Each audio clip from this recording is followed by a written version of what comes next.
అచ్చ తెలుగు కథలు వినడానికి విచ్చేసిన శ్రోతలందరికీ మీ కృష్ణమ్మ కథలు ఛానల్ తరపున స్వాగతం, సుస్వాగతం. ఈ వీడియోలో మీరు మణి వడ్లమాని గారి కథ వాళ్ళు కలిసిన రోజు వినబోతున్నారు. నాన్న, ఏంటి ఇలా నడుచుకుంటూ బజార్లో ఆ బరువు మోయడం? ఇలా రండి, ఇక్కడ కూర్చోండి అంటూ చేతిలో సంచి అందుకొని పక్కనే ఉన్న షాప్ దగ్గర బెంచ్ మీద కూర్చోబెట్టాడు. భుజం చుట్టూ చేయి వేసి ఆత్మీయంగా మాట్లాడుతున్న అతని వెంట మంత్రముగ్ధుళ్లా వచ్చిన మాధవరావు, నేను నీకెలా తెలుసు బాబూ అని అడిగాడు. ఆ మాటలకి నవ్వుతూ, పిచ్చి నాన్న, కొడుక్కి తండ్రి తెలియడం ఏంటి? ఇంకా నయం, చూశాను కాబట్టి సరిపోయింది. ఏదో వాకింగ్కి వెళ్ళటం పర్వాలేదు, కానీ ఇలా సంచులు మోసుకుంటూ నడవడం అది చేయకండి. అవును, అమ్మేది? ఓ, ఆ గాజుల షాప్ దగ్గరుందా? మీరిక్కడే ఉండండి, అమ్మని తీసుకుని వస్తాను అంటూ మందలిస్తున్న తీరు, పట్టుకున్న స్పర్శ మాధవరావుకి ఆనందంగా అనిపించినా దాని వెంటనే ఆ మొహంలో బాధ కూడా చోటు చేసుకుంది. గాజుల షాప్ దగ్గర నుంచుని అదే పనిగా వాటనే చూస్తున్న శారద చెయ్యి పట్టుకున్నారు. అమ్మా, నాకు కొంటావా గాజులు? మా ఫ్రెండ్స్ అందరికీ చూపిస్తాను, జైపూర్ గాజులు అని అంటున్న స్వరం వినిపించి ఒక్కసారి ఉలిక్కిపడి పక్కకు చూసింది. ఒక 25 యువతి మోడర్న్ బట్టల్లో ఉంది. క్షణంలో తెప్పరిల్లి ప్రశ్నార్థకంగా ఆ యువతి వైపు చూసింది శారద. అదేంటమ్మా చెప్పకుండా వచ్చేశావు? నేను పిలుస్తూనే ఉన్నాను. ఆగమ్మా, నేనొస్తున్నాను అంటున్నా నువ్వు వినిపించుకోలేదు అని గబగబా మాట్లాడేస్తోంది. తనకి మాట్లాడే సమయం ఇవ్వకుండా గలగలా మాట్లాడేస్తున్న ఆ అమ్మాయిని విస్తుపోతూ చూస్తోంది. ఎప్పుడూ చూసిన జ్ఞాపకం కూడా లేదు అనుకొని అదే మాటని పైకనేసింది. ఆ మాటలకి ఆ అమ్మాయి చిన్నబుచ్చుకొని, అదేంటమ్మా, ఎంత నీ మాట కాదన్నా మరీ ఇంత కోపమా? మీరు చూసిన సంబంధం నాకు నచ్చలేదు. నిజమే, నేను నా కొలీగ్ జాన్ని ప్రేమించాను, మీకు చెప్పకుండా పెళ్లి చేసుకున్నాను.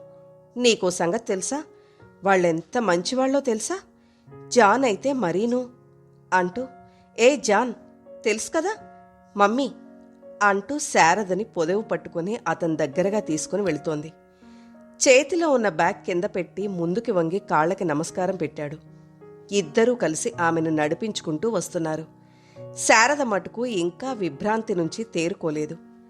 పైగా అంతా అయోమయంగా ఉంది.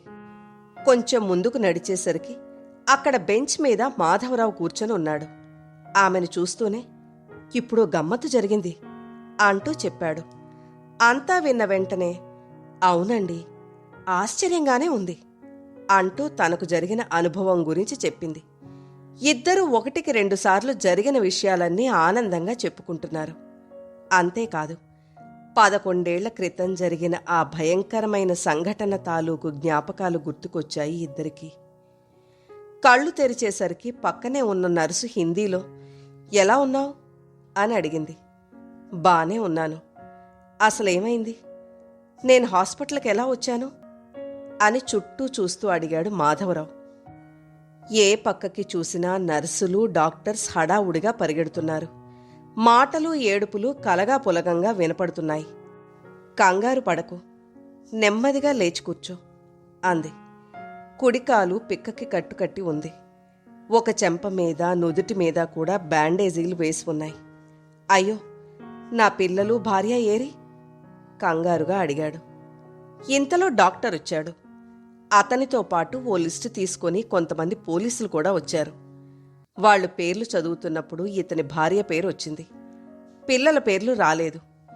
నీ భార్య ఇంకో వార్డులో ఉంది. ఆమెకి మొహం అంతా మేకులు గుచ్చుకొని గాయాలయ్యాయి అని చెప్పారు. అయ్యో, పిల్లలేమయ్యారు అని గట్టిగా ఏడ్చాడు. అప్పుడు అక్కడ ఉన్న నర్సు నెమ్మదిగా అతన్ని చూస్తూ, నిన్న సాయంత్రం సిటీ మొత్తం బాంబ్లాస్ట్లయ్యాయి, అందరికీ బాగా గాయాలయ్యాయి, అందుకని వాళ్ళు చనిపోయారని చెప్పలేదు. కానీ 2 రోజుల తర్వాత తెలిసింది, భార్య బతికింది కానీ పిల్లలిద్దరూ చనిపోయారని. వాళ్లని ఓదార్చడం ఎవరి తరం కాలేదు. ఆ దురదృష్టకరమైన సాయంత్రం అసలేం జరిగిందో జ్ఞాపకం చేసుకునే ప్రయత్నం చేశాడు. అతను పిల్లలిద్దరికీ అన్నీ చూపిస్తూ విశేషాలు చెప్తున్నాడు. వాళ్ళడిగే ప్రశ్నలకు విసుక్కోకుండా జవాబులిస్తున్న భర్తని, శ్రద్ధగా వింటున్న పిల్లల్ని మురిపెంగా చూసుకుంటోంది ఆమె. 2 ఏళ్లకొకసారి ఏదో ఒక ప్రదేశాలను చూడడానికి వెళుతూ ఉంటారు. ఈ మాటు రాజస్థాన్ టూర్ పెట్టుకున్నారు. అందులో భాగంగా జైపూర్ చూడ్డానికొచ్చారు. జైపూర్ నిండా కోటలు, రాజభవనాలతో నిండి ఉంది. వాటిని ఆశ్చర్యంగా, ఆసక్తిగా చూశారు. Hawa Mahal, Amber fort, Jaigarh fort, Nahargarh fort, city palace, Jal Mahal, Rambagh palace, central museum చూశారు. అంతేకాదు, వీధి వీధికి గుళ్ళు కనిపిస్తూనే ఉన్నాయి. అలాగే అడుగడుక్కి చక్కటి పూల తోటలు కూడా కనిపిస్తున్నాయి. అందుకే అన్ని చోట్ల బోలెడు ఫోటోస్, వీడియోలు కూడా తీసుకున్నారు. ఇక సాయంత్రం ట్రిపోలియా బజార్కెళ్ళి అక్కడే డిన్నర్ చేద్దాం, ఎన్నో రకాల వెరైటీలుంటాయి అని తనకు తెలిసిన పేర్లు చెప్పింది ఆమె. అంతేకాదు, అక్కడ ఎవరికైనా గిఫ్ట్ ఐటమ్స్, గాజులు ఇంకా చాలా దొరుకుతాయి, అవి కొనాలి. అన్నట్లు, ఏవండోయ్ శ్రీవారు, నాకు జైపూర్ చీర మీరే కొనిపెట్టాలి అనంగానే, అన్నావా, ఇంకా చీర ప్రసక్తి రాలేదేమిటా అనుకున్నాను. అమ్మా, మా ఫ్రెండ్ చెప్పాడు, ఏదో లడ్డూ, మూంగ్ దాల్ హల్వా. అలాగే నాన్న, అన్నీ కొనుక్కుందాం. ఆ లడ్డూని చోగునీ లడ్డూ అంటారు అన్నాడతను. ఎక్కడ చూసినా అంతా సందడిగా ఉంది. ఇది అత్యంత బిజీగా ఉండే మార్కెట్లు. ఇక్కడ ఉండే ప్రజల జీవితాన్ని చూడాలనుకునేవాళ్లు ఈ బజార్లో దుకాణాలన్నీ చూసుకుంటూ నడుస్తారు. ఫారినర్స్ కూడా బాగా వస్తారు. వాళ్లకి అన్నీ ఆశ్చర్యమే. ఒక పక్క రాగి, ఇత్తడి సామాన్లు అమ్మే దుకాణాలున్నాయి. అంతేకాకుండా ఇంట్లోకి కావలసిన వస్తువులు, నోరు ఊరించే స్వీట్లు, కచోరీ దుకాణాలు ఉన్నాయి. ఆడవాళ్లు ఎంతో ఇష్టపడే చీరలు, అందులో జైపూర్ చీరలు చాలా ప్రసిద్ధి కూడా. అవన్నీ చూసుకుంటూ, కామెంట్లు చేసుకుంటూ నడుస్తూ, ఏమండి, ముందు పిల్లలకేమైనా తినిపించేసి తర్వాత కొనుక్కుందాం అంది. అబ్బా, ఏం తెలివి నిజంగా, హ్యాట్స్ ఆఫ్ అన్నాడు. అలా నడుస్తూ ముందుకెళ్తుంటే ఆ పక్కకే సిటీ ప్యాలెస్ యొక్క గేట్లలో ఒక గేట్ ఉంది. అది రాజవంశ కుటుంబం మాత్రమే ఉపయోగిస్తారుట. తీజ్ పండుగలలో అక్కడ ఊరేగింపులు జరుగుతూ ఉంటాయి అని పిల్లలకి చెప్తున్నాడు. సంతోషంగా పిల్లలతో కబుర్లు చెప్పుకుంటూ నడుస్తుండగా ఒక పెద్ద శబ్దం వచ్చింది. అసలేం జరుగుతుందో తెలిసే లోపల అంతా పొగ కమ్మేసింది. ముక్కులోకి, గొంతులోకి పొగ వెళ్లడంతో ఉక్కిరిబిక్కిరి అవుతుండగా, సైకిల్ మే బాంబు లగాయా అన్న మాటలు లేలగా వినిపించాయి. అంతే. ఆ తరువాత కళ్ల ముందు చీకటి. ఏం జరిగిందో తెలీదు.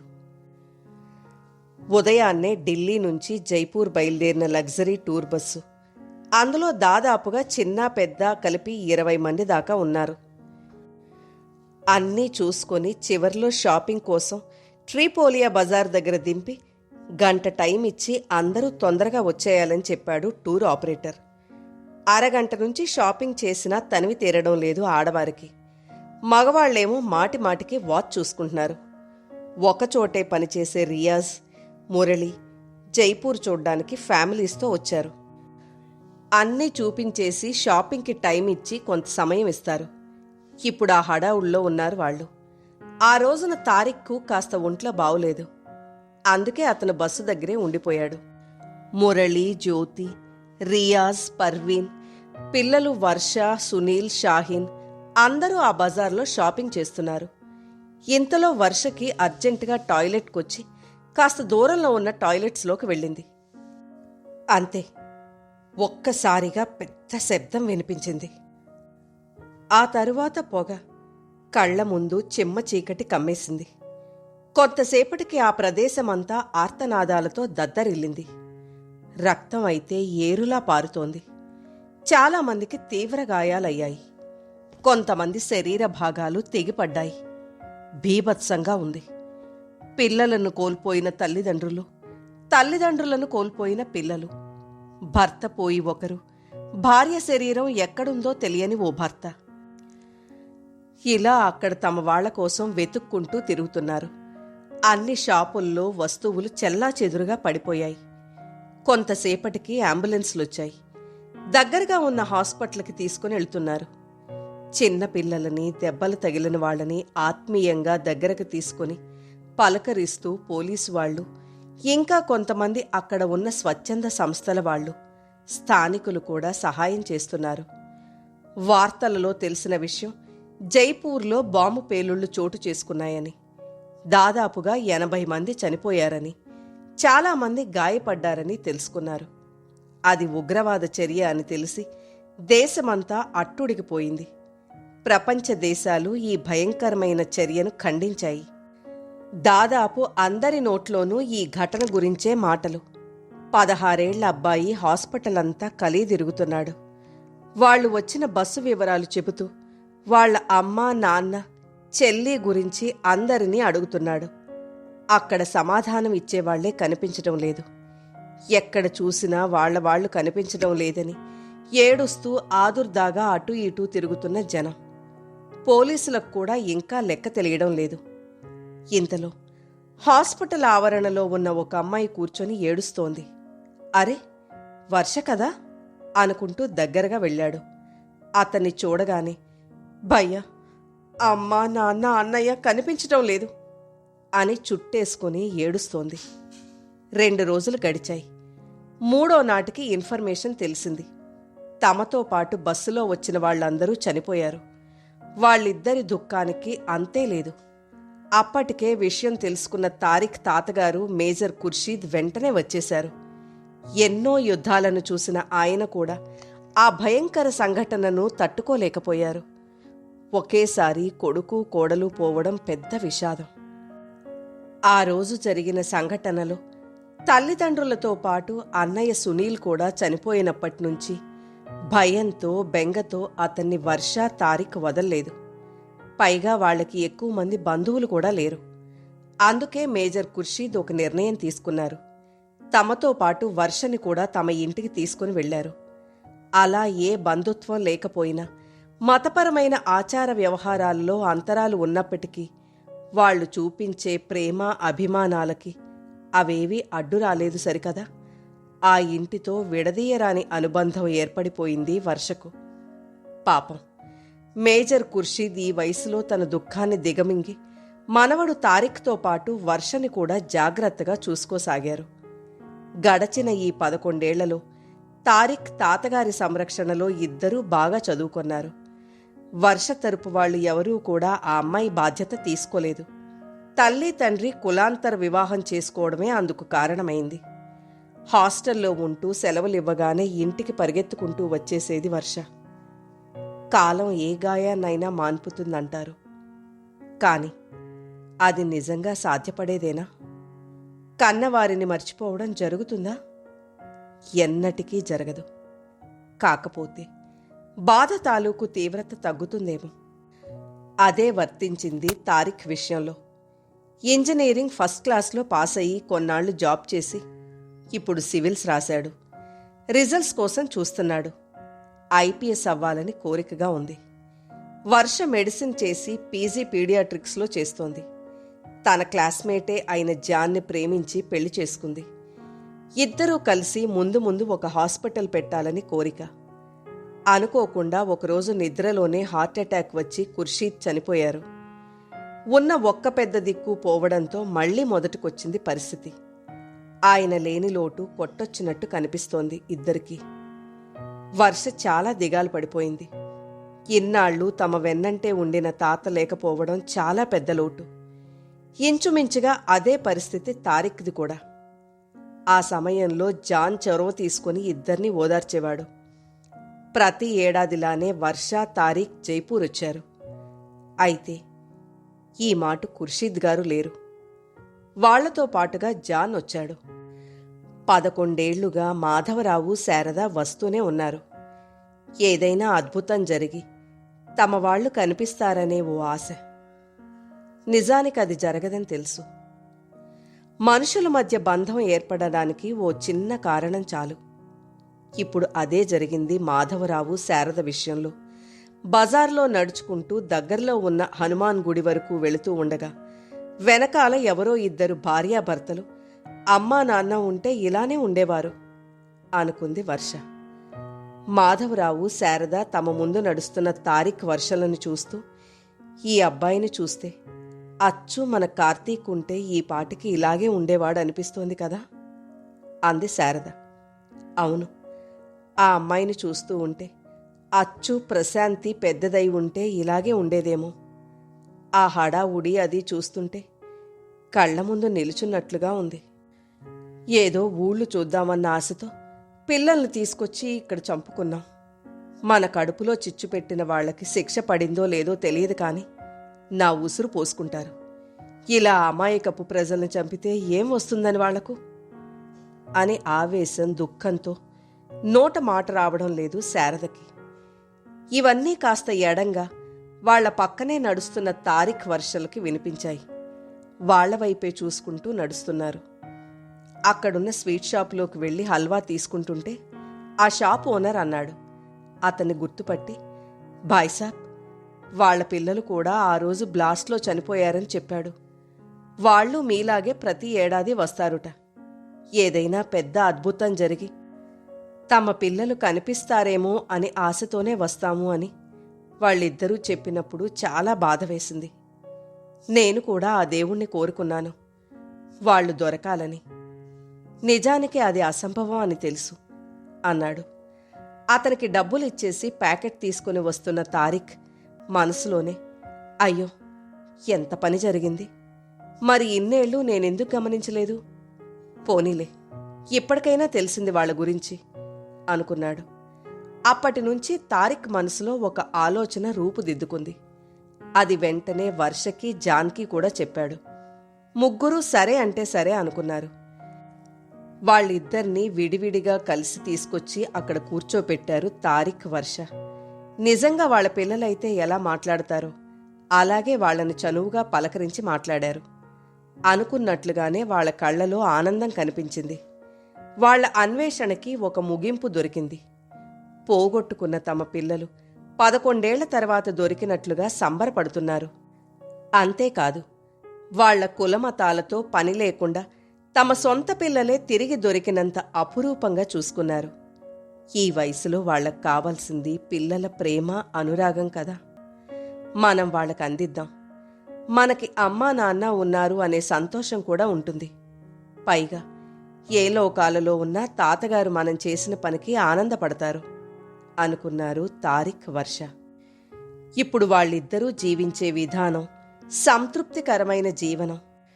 అది చైతన్యంతో కూడుకుని ఉండడం చూసేవాళ్లకి చాలా ఆశ్చర్యాన్ని కలగజేస్తోంది.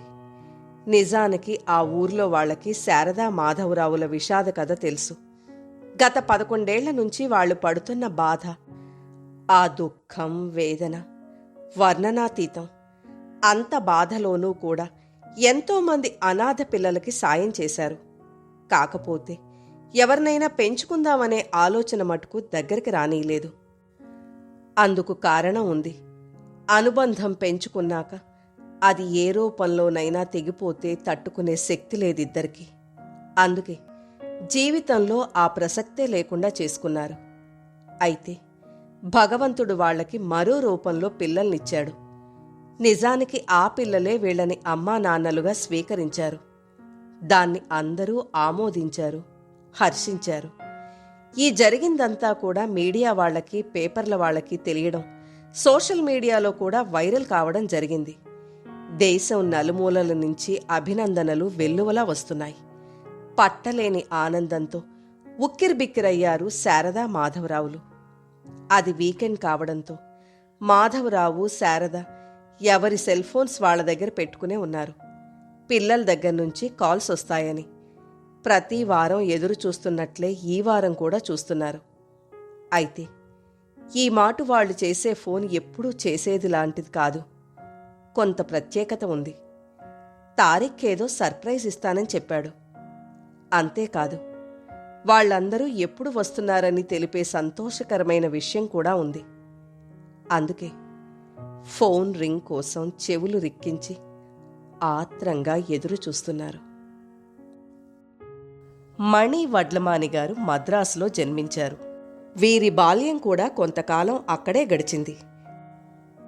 వీరి హైస్కూల్ జీవితం తూర్పుగోదావరి జిల్లాలో గడిచింది. వివాహమైన తరువాత నుండి వీరు హైదరాబాదులో నివాసం ఉంటున్నారు. 2010లో ఉద్యోగం నుండి స్వచ్ఛంద పదవీ విరమణ చేశారు. అప్పటి నుండి సాహిత్య అభిలాషతో రచనలు చేయడం మొదలుపెట్టారు. వీరు రాసిన మొదటి కథ కౌముది అంతర్జాల పత్రికలో ప్రచురితమైంది.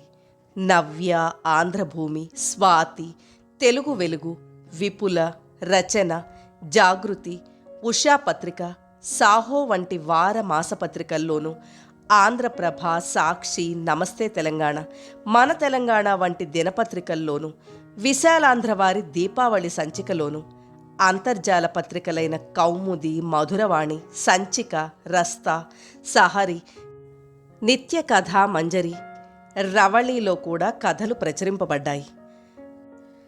అదేవిధంగా వీరి కథలు ఆకాశవాణిలో కూడా వినిపించబడ్డాయి. చతుర మాసపత్రికలో తొలి నవల జీవితం ఓ ప్రవాహం ప్రచురింపబడింది. రెండవ నవల కాశీపట్నం చూడరబాబు జాగృతి వారపత్రికలో సీరియల్గా వెలువడింది. మూడవ నవల ప్రయాణం ఆంధ్రప్రభ దినపత్రిక ఆదివారంలో ప్రచురితమైంది. ఎన్నో అంతర్జాల పత్రికలలో వీరి కథలకు బహుమతులు వచ్చాయి.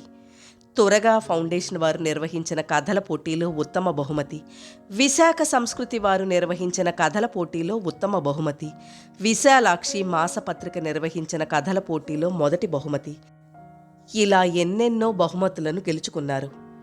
ఇప్పటిదాకా రాసిన కథల సంఖ్య దాదాపుగా 100కు పైన ఉన్నాయి.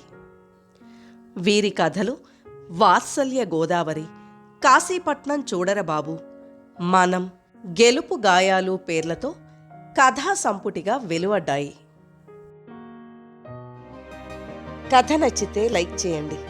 మీరు లైక్ చేయడం వల్ల మరింత మందికి ఈ కథలు చేరతాయి.